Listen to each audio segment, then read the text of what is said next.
من استنى بسنتي إلى يوم الدين. All praise is due to Allah, and may Allah's peace and blessings be on His last Prophet Muhammad sallallahu alayhi wasallam, and on all those who follow the path of righteousness until the last day. Today's sermon, the khutbah, was on faith. And the Imam began his presentation by giving a clear definition of what faith represents from an Islamic point of view. That it represents fundamentally a conviction in the heart which is expressed on the lips and which is put into practice by the body parts. That faith is not fundamentally something which a person keeps in his heart, which is not expressed either in word or in action. The Islamic point of view is that that faith is not considered complete unless it is linked with the statement, the expression of the faith in word and in deed. And this is why we have as the first pillar of Islam the declaration of faith. When we look at the Islamic system, which is built, as we all know, on 5 pillars, the first being the declaration of faith, following that the establishment of 5 times daily prayer, then the giving of zakah, fasting in Ramadan, and performing the pilgrimage to Mecca at least once in a lifetime. When we look at these 5 pillars, we see that the first one is the actual declaration of what is supposed to be in the heart. That commitment that one has in one's heart to God is expressed in that declaration. When the declaration is made, it is not made to inform God, to inform Allah that we believe, because Allah knows what is in our hearts. It is not necessary, He does not need us to express our belief in words. He knows what is in the heart. So therefore the expression of belief in words, this is fundamentally for the knowledge of the community that this individual is a part of the community, and for the individual himself to protect himself in times of weakness. Because if a person is a believer, holds that faith in his heart, but does not inform others, then in times of weakness, because he may have that belief in his heart and it may affect his actions, he may start to do righteous things, doing good things, etc. But because people do not know that he is in fact a part of the community, if in his time of weakness, and our faith goes up and goes down, if at a period of time when his faith is down, the satanic forces, the evil forces draw him or call him into evil, to do some acts of evil, then if the community doesn't know that he is a part of the community, then they may see him going into evil and not say anything. However, if his faith has been made known to the community, then some members of the community observe him going to do something which they know to be prohibited, they will catch a hold of him and say, "What's happening, brother? You're having some problems."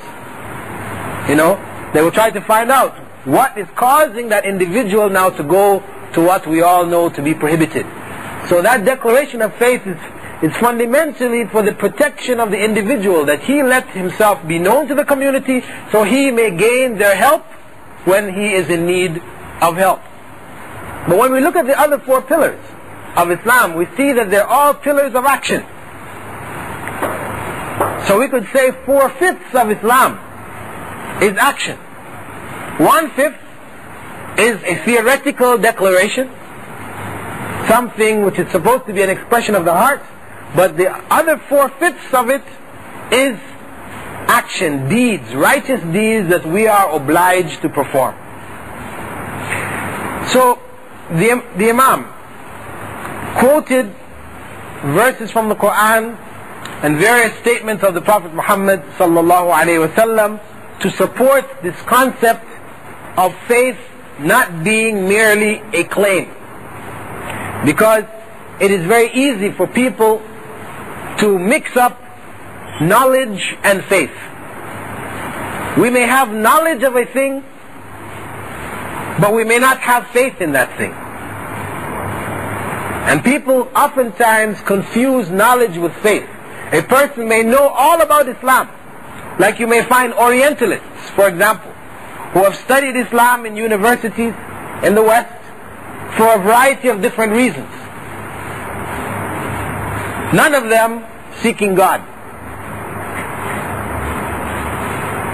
These individuals will know Islam. If you ask him the details of prayer and how many times does a Muslim pray in a day, how many units of prayer does he need to pray in, he will be able to give you all these details. He may be able to go into Islamic law into depths that you don't even know about. Yet, this individual is a disbeliever. That knowledge does not create belief. In Islam it is true that knowledge has to precede belief. Knowledge has to come before faith. Because if an individual jumps into faith before knowledge, then it's very easy for him to end up a Buddhist or a Hindu or, whatever. Because those people who are Buddhists, Hindus, Christians, etc., they have faith, many of them have faith in their system. But it is not based on knowledge. It's based on upbringing, because they were brought up in a family that's what they did. Or it may be based on emotion, because they came across a people who seemed to be doing something which seemed to be emotionally pleasing to them, so they joined it. It wasn't based on them having knowledge, analyzing this thing. Is it really right? Is it really wrong? Is everything else really wrong and this is really the right way? They've not analyzed it systematically, but they have been drawn into it emotionally. So, through these other systems, it's quite possible for us to end up having faith in something which is false. Faith which is not acceptable to God. So therefore, knowledge has to precede faith. One needs to know who is Allah before one can believe properly in Allah. This is a basic principle in Islam. However, we have to go beyond that knowledge. The knowledge should precede, but then that knowledge should now be translated into a conviction within the heart, which causes the individual to express on his tongue that faith and to act accordingly.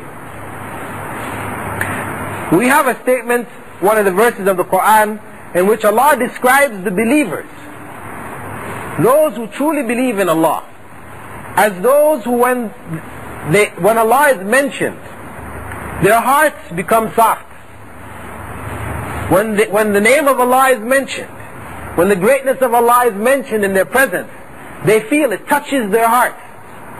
I mean, it's not just like anything else, this set of goods costs 100 riyals. I mean, the same effect that comes from you hearing that this it costs 100 riyals is the same as somebody saying Allahu Akbar.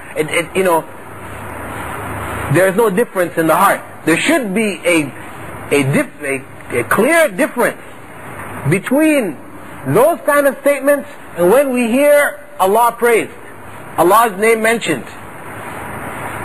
When we're reminded of Allah, there should be something which touches our hearts. Such are the true believers. When they hear Allah's name mentioned, their hearts are touched. Furthermore, they put their trust in Allah in all their affairs. The verse goes on to explain, they put their trust in Allah in all their affairs. And they establish regular prayer, and they also establish the regular charity. And then Allah goes on to say that these are the true believers. In other words, it was not left at the point of their hearts being touched. Allah starts off by saying that their hearts are touched. But from that, the touching of the hearts, it leads to a full conviction in that one's trust is put completely in Allah. Furthermore, After putting trust in Allah, then the actions, the practical actions come in.